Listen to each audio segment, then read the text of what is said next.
ఏంటి అని అంటే, కొంతమంది మన తెలంగాణ ప్రాంతంలో మన మదర్ను అమ్మ అని అంటాం. అమ్మతో పాటుగా అవ్వ అని కొంతమంది అంటారు. అమ్మమ్మను కూడా అవ్వ అని అనేటువంటి పిలిచే కల్చర్ మనకు కనిపిస్తుంది. సో మనకు జనరల్గా ఫస్ట్ ఇష్టమైనటువంటి వ్యక్తులు మన పేరెంట్సే కదా, అమ్మ కానీ నాన్న కదా మనకు. సో కాబట్టి నేను మా అమ్మ గురించి రాసేటువంటి ప్రయత్నం చేశాను. సో అది దాని శీర్షిక పేరే మా అవ్వ.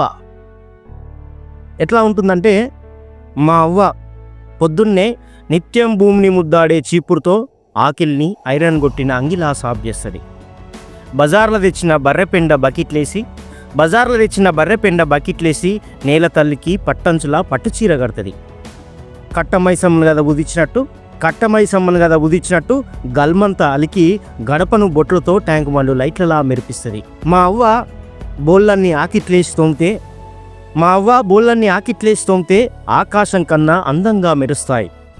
బొగ్గును నోట్లేసి తోమితే పెప్సిడెంట్ను పక్కకు పడేయాల్సిందే, బ్రష్ విరగొట్టాల్సిందే. చాట్ల బియ్యం బోసెరిగితే సంగీతం వాయిస్తున్న శబ్దం ఎంత మధురం. అంబటాళ్ళ దాకా వంటే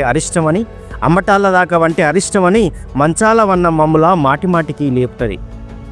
ఇక మా అవ్వ ఏలివారంగా పోయిన నాన్న ఆళ్లకు రాకుంటే తక్కిచ్చి అడుగుతుంది, తండ్లాడుతుంది. పనికాడ తలకాయకు తువాలు గట్టి పారబట్టి పనిచేస్తే పడుసు మొగోడు కూడా పనికిరాడు. పార పలుగు కొడవలి చేతబట్టిందే అయినా పెన్ను పట్టినోళ్ళ కంటే లగాంచి మాట్లాడుతుంది.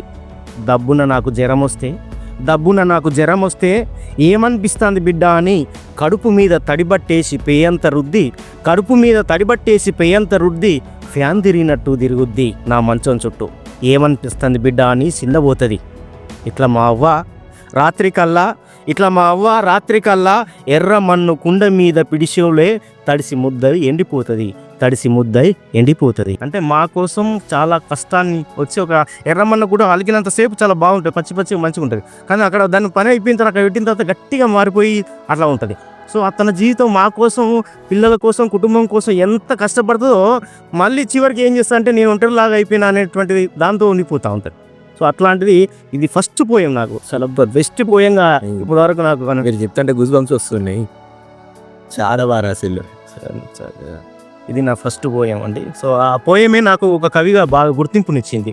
సో కాబట్టి మనకు తెలంగాణ ప్రాంతంలో అమ్మను వద్దంతా కష్టపడుతూ వచ్చి పిల్లలను తను చూసుకొని, తను సాదుకొని, తన కుటుంబాన్ని పోషించుకునేటువంటి విధానం అనేటువంటి తెలంగాణ గ్రామీణ వాతావరణంలో తల్లి మనకు కనిపిస్తాం. ఏ తల్లి చూసినా నా తల్లి కాదు, ఇక నా తల్లికి సంబంధించినటువంటి ఫీలింగ్ కాదు, అందరి తల్లి, ప్రతి ఒక్కరి తల్లి కూడా ఇట్లాంటి అవకాశం ఆ కాలంలో ఉన్న అందరి తల్లిలో కనెక్ట్ అవుతుంది. ఇప్పుడు మీరు చెప్పిన పోయము, మీరు చెప్పిన కవిత ఎస్పెషల్లీ పల్లెటూర్లలో ఉండే ప్రతి ఒక్కరికి కనెక్ట్ అవుతుంది.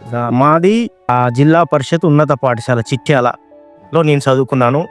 8వ తరగతి నుంచి వెళ్ళి 10వ తరగతి వరకు అక్కడ చదవడం అనేటువంటి జరిగింది. ఆ పక్కనే ప్రాథమిక పాఠశాల 1వ తరగతి నుంచి 7వ తరగతి వరకు కాకతీయ హై స్కూల్లో చదవడం అనేటువంటి జరిగింది. సో 8 నుంచి 10 తరగతుల మధ్య ఉండేటువంటి అనుబంధాలు చాలా గొప్పగా మనకు కనిపిస్తాయి నాకైతే. సో దాని గురించి బడి మీద ఒక పోయం రాసుకోవడం అనేటువంటి జరిగింది, అది చదువుతా. బాల్యంలో బడి అంటే ఎవరికి ఇష్టం ఉండదు. నాలాంటి వాళ్ళెందరికో కానుక చెట్టులాగా చల్లని నీడనిచ్చింది. విశాల హృదయాన్ని తలపించే ఆట స్థలం మా బడికి బలం. నా ఆటలన్నీ మోకాళ్ళ బర్రలన్నీ అక్కడ బొలికెత్తినవే.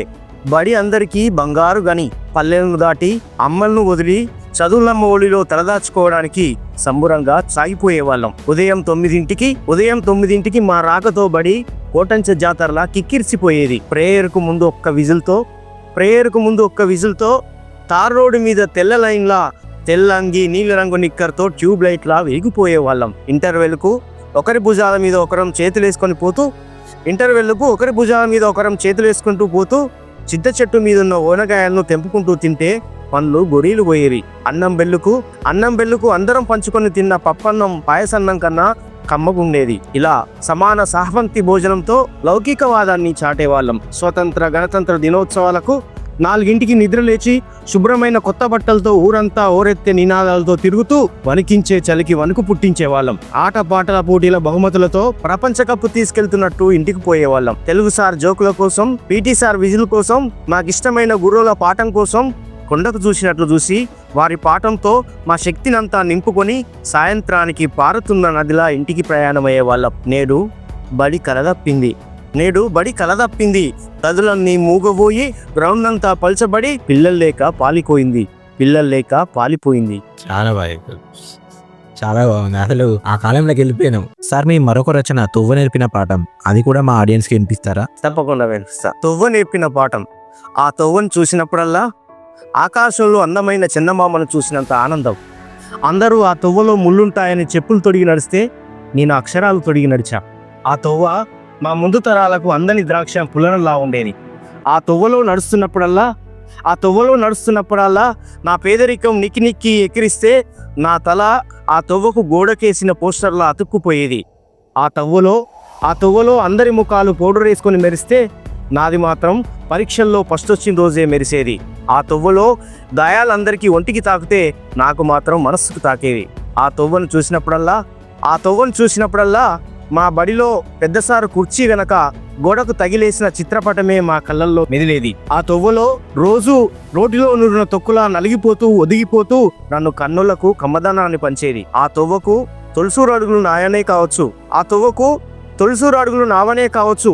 ప్రతి అడుగులో కన్నీటి బొట్టును తలుచుకుంటూ అయస్కాంతానికి అంటుకున్న ఇనుముల కాలు కదిలేది కాదు. ఆ తొవ్వ తోడునిచ్చింది, ఆ తొవ్వ నీడనిచ్చింది, ఆ తొవ్వ వెలుగునిచ్చింది, ఆ తొవ్వ చీకటి రుచి చూపింది. ఇక ఆ తొవ్వ నాగుంబావు నడుము లెక్క వంకలు తిరుగుతూ నా జీవితాన్ని తిప్పింది. ఆ తొవ్వ నాగుంబావు నడుము లెక్క వంకలు తిరుగుతూ నా జీవితాన్ని తిప్పింది. చాలా బాగుంది కవిత. నాకు తెలిసి 35 to 40 ఏజ్ ఉన్న అందరు కనెక్ట్ అయ్యేది కవిత. దాంతో పాటుగా అతను నేర్పినటువంటి పద్యాలు మాకు కంఠస్థమయ్యాయి. ఖచ్చితంగా ప్రతి పద్యాన్ని కూడా కంఠస్థం చేయాలి అని చెప్పేవాడు. మరుసటి రోజు వచ్చి లేపి నిలబెట్టి అలిగేవాడు. సో అట్లా నాకు పద్యం మీద కొంత ఆహో ఇట్లా ఉంటుందని చెప్పేవాడు. సో అతను చెప్పినటువంటి పద్యం నాకు ఇప్పటికీ గుర్తు, నేటికి ఇంకా గుర్తు. చాలా అద్భుతంగా అనిపిస్తుంది అనేటువంటిది నేను భావించుకుంటా. ఆ పద్యం చాలా అసలు ఎంత గొప్ప పద్యంగా ఉందో నేను ఆ తర్వాత తెలుసుకున్నా.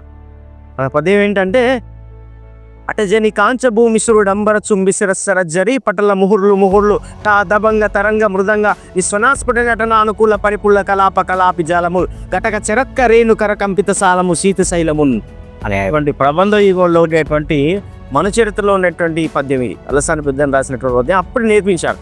సో ఈ పద్యంలో ఉండేటువంటి పదజాలం వింటే, ఆ పదాల మధ్య ఉండేటువంటి సౌందర్యం వింటే మాకు ఆసక్తి వేసేది. అబ్బా భలే వర్తుండే సార్ అని అనుకునేవాళ్ళు. సో అది మనం కూడా నేర్చుకోవాలి అని అనిపించేది. సో ఆ పద్యం అందరితోటి నేర్పించారు. ఇంగ్లీష్లో స్టాప్ ఉంది. స్టాప్ అంటే ఆగుము అని అర్థం. ఆ గాకు ఈ జటా తీయకపోతే జీవితం అంతా కూడా ఆగమైపోతుంది అది నేర్చుకోకపోతే. ఆగము ఎంత తేడా ఉంటుంది. సో అట్లా నేను రాసినటువంటి ఒక నాణిల్లో ఒక్కోసారి ఉల్లి కన్నీళ్లు తెప్పిస్తుంది, కోస్తున్నందుకు కాదు, కొంటున్నందుకు. అంటే ధరలు పెరుగుతూ ఉంటాయి. అవును, ధరలు పెరుగుతుంటే అబ్బా ఇంత దీనికి 30 రూపాయలు కేజీ ఉండాలి కదా, 100 రూపాయలు అయింది ఏంది రేపు సామాన్య ప్రజలు అడుగుతాం. సో కాబట్టి వాళ్ళు అప్పుడు బాగా అనిపిస్తుంది మనసుకు, ఎంత ధర పెరిగిందా అనేటువంటి బాధ వస్తున్న సందర్భంగా రాశాం. ఆ తర్వాత పేద ప్రజల యొక్క పరిస్థితులు కూడా మీకు ఎట్లా ఉంటాయి అనేటువంటిది కూడా చెప్పాను. వర్షం తగ్గిన రోడ్లు ఉప్పొంగుతున్నాయి, అవి బస్తీ వాసుల కన్నీళ్ళు. అవి మనం జనరల్గా వర్షం పడ్డప్పుడు అంత వాటర్ కొన్నిటి పోతాయి, కానీ వర్షం తగ్గినాక కూడా ఎందుకు వాటర్ వస్తున్నాయి అంటే పేద ప్రజలు ఏడుస్తున్నారు, బాధపడుతున్నారు. పేద ప్రజలు వర్షం రాగానే వాళ్ళ ఇల్లు మొత్తం నిండిపోయి బురదమయమైపోతాయి, వాళ్ళ వస్తువులన్నీ పాడైపోతా ఉన్నాయి, రైతులకు పంటలు ఉదయం. సో అట్లా అది పేద ప్రజల కన్నీళ్లతోటి వర్షం కురుస్తుంది అనేటువంటి ఒక విషయాన్ని తెలియజేయడం అనేటువంటి జరిగింది. మా ప్రయత్నాన్ని లైక్, షేర్, కామెంట్, సబ్స్క్రైబ్ ద్వారా సపోర్ట్ చేయండి. మీ సపోర్ట్ మాకు చాలా అవసరం.